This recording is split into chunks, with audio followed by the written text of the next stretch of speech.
So Amy CloudBootJar announced her 2020 campaign in a speech. Let's watch some of that, and then we will mostly make fun of it. And that's what's going to happen. And a safer world isn't just about what we do here at home. Even if you want to isolate yourself from the rest of the world won't let you. International problems come banging at your door just as opportunities come knocking. We need to stand strong and consistently with our allies. We need to be clear in our purpose. We must respect our frontline troops, diplomats, and intelligence officers who are there every day risking their lives for us. They deserve better than foreign policy by tweet. And one last obstacle that we must overcome to move forward together. Stop the fear-mongering and stop the hate. E pluribus unum. Out of one, out of many, one. It is more than a motto, America. It is the North Star of our democracy. It is the North Star of our effort. I am asking you to join this campaign.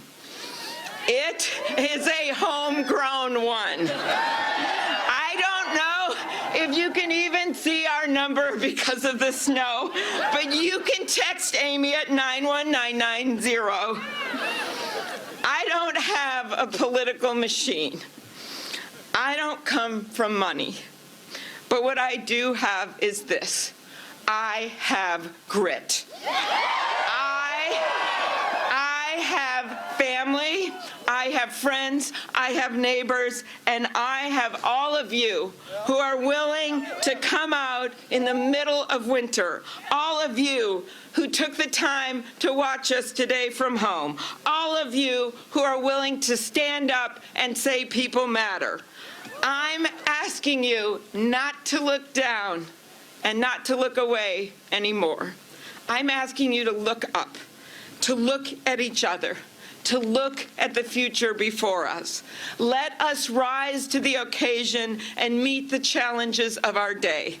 Let us cross the river of our divides and walk across our sturdy bridge to higher ground. As one faith leader reminded me this week, to pursue the good, we must believe that good will prevail. I do believe it, and so do you. So let's join together as one nation, indivisible, under God, and pursue the good. Thank you, and God bless America. She is going to get so thoroughly destroyed, it's going to be hilarious. What Amy Klobuchar doesn't understand, and right now I'm talking about from a politics perspective, I'm going to get to the actual policy in a second, so hang on for that, buckle up for that.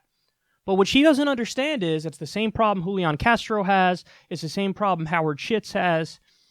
It is no longer 1992.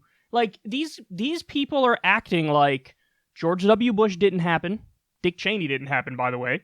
Barack Obama didn't happen. And Donald Trump didn't happen. Listen, we just saw an election where 99% of the media said there's no way Hillary Clinton is going to lose. She represents the establishment and all that is normal and status quo-y. And she lost to an idiot, orange-faced game show host buffoon who got caught on tape saying grab him by the pussy like a week before the election and contradicted himself 8,000 times and launched his campaign by saying Mexicans are, they're criminals, they're rapists. I assume some are good people.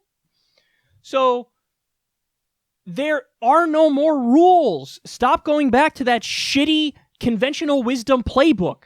That playbook is wrong. Factually speaking, it's been proven empirically. It's just wrong. It's not correct. So why do you keep going back to it? it really is almost like a delusion at this point. It's like they're clinging to a set of beliefs like it's a fundamentalist religion and refusing to budge from it regardless of the evidence. So it's just a classic, conventional, boring-ass campaign. And you heard there, she slammed isolationism. As if, like, people in fucking Wisconsin are like, oh, god damn it. I don't know if I could vote for Trump because Assad hasn't been toppled yet. Nobody says that. Like, they're in their own little DC bubble, and they can't see straight, and they don't know what the American people are feeling. They don't get that right now is a uniquely populist, anti-corruption, anti-establishment age.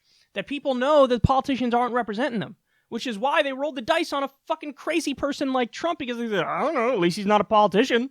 At least he's definitely going to not stick by the status quo, because look at him. He's the opposite of the status quo. Now, unfortunately for those people, many of Trump's policies, in fact, do continue the status quo, and he's doing exactly what Wall Street wants in many respects, even the military-industrial complex in many respects. A lot of the non-interventionist rhetoric is just head fakes, but her response to that is to slam isolationism. And she also said, which, by the way, is a pejorative, isolationism, and it's a pejorative for non-interventionism, which is, of course, overwhelmingly popular. And she says, we got to stand with our allies. Again, as if, like, dudes in Kentucky are like, God damn it, why don't you get closer with Saudi Arabia? I don't understand why you're not closer with them. What's wrong with you? Or even Israel, $38 billion in military support when they're in apartheid nation expanding illegal settlements in direct contravention of international law. Like, this idea of, we must stand with our allies, and that's what everybody wants us to do, right? No. The American people are not looking for us to continue to prop up murderous regimes. That's not their stance. And it also contradicts your own, bullshit rhetoric of, we care about human rights. Obviously, you don't. By the way, Amy CloudBootJar was I think the only 2020 contender who decided to vote for the Senate's bill which incentivizes states to ban pro-BDS activity. So in other words, you can't get a government contract if you support BDS. So that's what she means by stand with our allies. Destroy the free speech rights of Americans to put the will of Israel over the will of our Constitution, over the demands of our Constitution. That's who Amy Klobuchar is. So deep in that DC bubble that she's like, what do you mean? Well, fine, I'll be the only candidate to stand with Israel on the Democratic side. Oh my God, you're so dumb, so out of touch with what's happening in this country and what the Democratic base now is absolutely for Palestinian rights. And she doesn't give a fuck about Palestinians. The other thing is, you heard there, it was pro-intelligence agencies. This is not the left-wing position. Look at the history of the CIA. By the way, for people who say, oh, that was only back in the day that they were toppling foreign governments and meddling everywhere around the world. It was just like last month that a former CIA official was on Laura Ingram's show, and she asked directly, are we still meddling in governments today? And he was like, when we do, but we do for all the right reasons. Oh, of course. Our intentions are so wonderful and benign. Therefore, international law doesn't apply to us. Could you imagine? Somebody kills their girlfriend because she was cheating with the husband, but she was cheating with somebody else. He kills her, and then he goes to court, and he's like, oh no, this is all a misunderstanding. Sure, I murdered her, but it was with benign intentions. She was cheating on me. That's not really a defense. That's you admitting that you killed somebody. By the same token, the U.S. is like, oh, sure, we meddle in elections all the time, but it's all for the right reasons. No, you don't get to do that. You don't get to say we're above these rules because we say so. Because anybody can say that. Iran can say, hey, the U.S. is violating international law when they did an offensive war in Syria, when they do an offensive war in Iraq. So we declare that you should have regime change. And now Nancy Pelosi's president because we say so. It's not the way it works. It's not how it works. The U.S. can't say, but we had benign intentions. What the fuck is that? Guy's so dumb. I mean, you're talking about agencies The whole point, like they overthrew Mohammad Mossadegh in 1953, but again, those are old examples. They're meddling right now in Venezuela, as we're seeing in real time, and it's amazing. We're going to get some stories later about how insane the propaganda has become on that front. These are the people who lied us into the Iraq War, and Amy Klobuchar now is singing the praises of our intelligence agencies, totally whitewashing the history. Why? Because you get to be nominally anti-Trump. Say, oh, Trump has said some negative words about our intelligence officers, so now we know that they're right.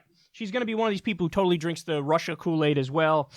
She's going to get so obliterated. Now, let's get to actual policy. I touched on it a little bit there, but here's what she didn't say in her speech. I watched the whole thing. You just saw a little snippet of it there. But she didn't say Medicare for all. She didn't say living wage. She didn't say free college. She didn't say end the wars. In fact, she didn't say any of the main priorities of the left in her fucking launch speech. Now, Elizabeth Warren, we just covered her thing. She was hammering everybody over the head with policy the entire time. Listen, like or dislike Elizabeth Warren, irrelevant. That speech, she was hammering away on policy substance. Amy CloudBootJar, and again, you didn't see it, but you can go watch the whole thing if you'd like. At the beginning, she's talking about my mommy did this for a living, and my daddy did this for a living. Nobody gives a fuck. Nobody cares. I'm not trying to be a dick. Obviously, I am a dick, but I'm not trying to be a dick. I'm just trying to explain to you that nobody cares about your personal life, your personal story. You know, again, we live in a country where Donald fucking Trump is president, and he got there by fucking throwing haymakers at everybody within a 10-foot radius of him on the campaign trail, and your response to that is to give your fucking personal stories if anybody gives a shit, as if the country's gonna, like, fall in love with your shitty personal story? No. We all have personal stories. We all have problems. We all have happy things. It doesn't matter. We want to know what you're going to do for the fucking country. It's not 1992. God damn it. They don't get it. They don't get it. It's not 1992. They don't fucking get it. Stop acting like it's 1992. So she didn't say any of the main, left-wing policy priorities. What she did do is she did throw some weasel words out there. So I need everybody to get their antennas adjusted to the proper frequency here, because there's a reason I've been describing for you all the weasel words, because you're going to see them a lot in 2020. So you need to be prepared for who's a bullshitter and who's not. So what she did, the prime example of weasel words on Money in Politics. She's like, and I think we should overturn Citizens United, and I think we should get dark, unaccountable money out of politics. Okay, wait a second. Yes, Citizens United was bad.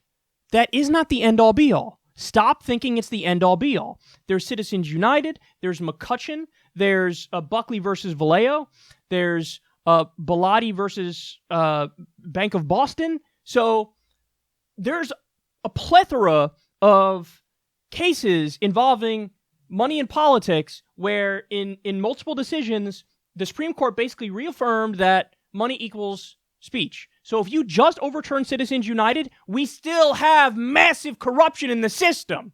So why is Amy Klobuchar only talking about overturning Citizens United? Because she's okay with the corruption. She just wants to do tweaks around the edges to make you think like, oh yeah, she's for change. No, she's not. Getting rid of Citizens United leaves us still in a massively corrupt place.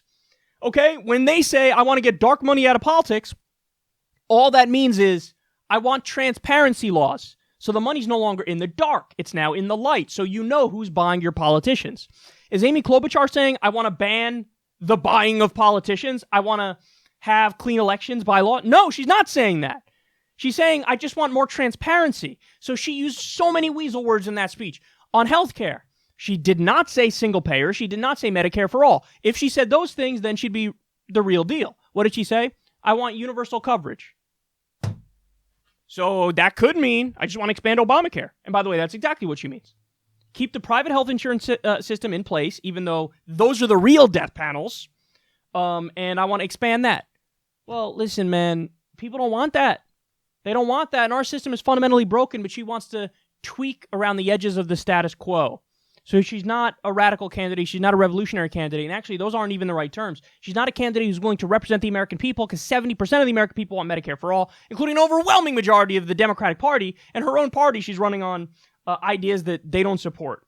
Now, I did a couple little pieces of research here, and I found out that Amy Klobuchar votes with Donald Trump 30% of the time. Listen, she is a symptom of everything that's wrong with the Democratic Party. Now, that might sound harsh, but it's totally true. Why do I say that? Because when you look at the Republicans who are considered moderate vote with Trump 90% of the time.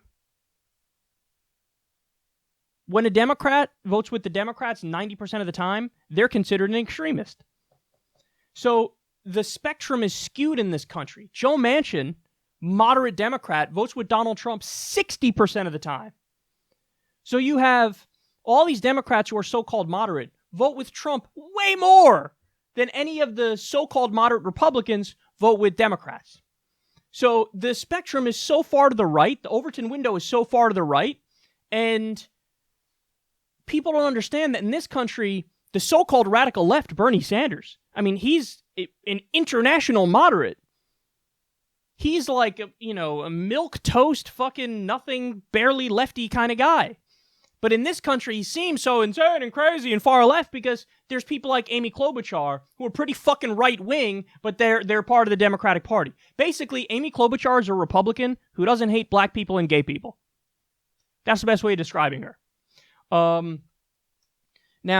Furthermore, she has a D rating from NORML, which is a group that monitors politicians' votes on drug issues. So a D rating means that she's very pro-drug war. Again, who are you? Why are you running? You're going to get so destroyed. All of her opponents, by the way, should bring this up. Because she's one of the worst candidates, honestly. She said in her speech, and this was also on her On the Issues page, she wants to fight ISIS internet recruitment. Now, what does that mean? Because everybody's like, oh, ISIS bad. We want to stop ISIS. That's a good thing to stop ISIS. But the devil's always in the details. So what that would mean is she wants, like, the intelligence agencies to regulate the internet. Hard no on that, bitch. No way. No way. No way. No way. This idea that they're going to be like, oh no, they will really be objective and only look at what terrorists are doing. Are you kidding me? We've learned from Edward Snowden and we've learned from these countless scandals that you had people in these intelligence agencies spying on their exes. It was so common they had a term for it. They called it love intelligence.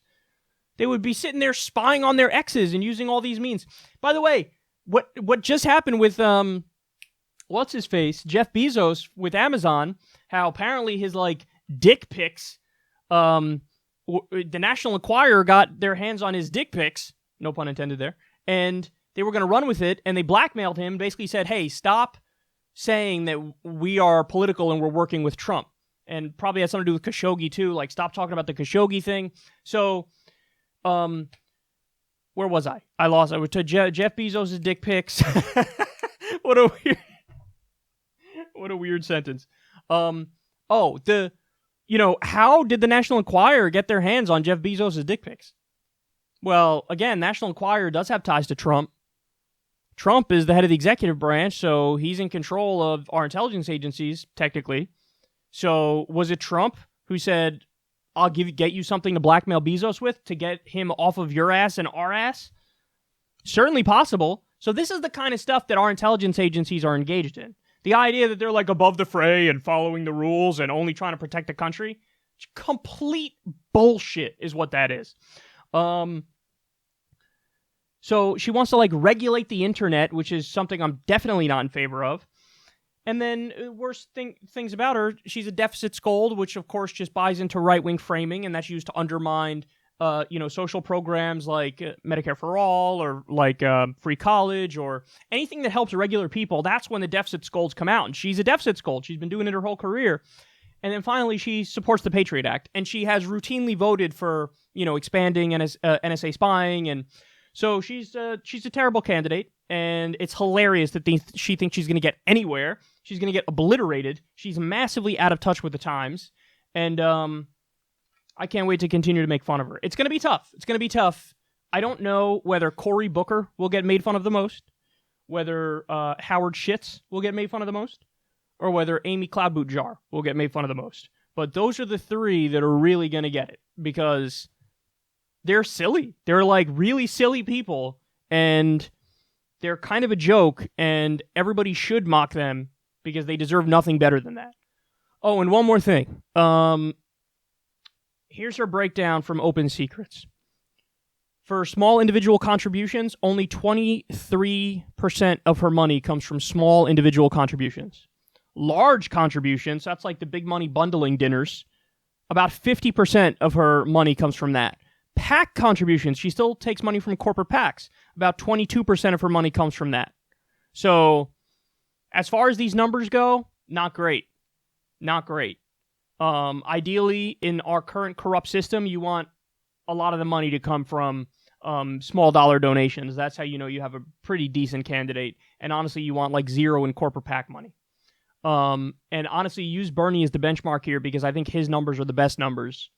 So we don't need perfection because our system is so broken. And honestly, to be a large contribution under law, it just needs to be over $200. So a lot of the large contributions are really not corrupt. It really could just be a teacher in fucking Idaho who said, I'm going to give $300 to this campaign. So it's not perfect how they break it down on Open Secrets, but generally speaking, you want to have a lot of small individual contributions.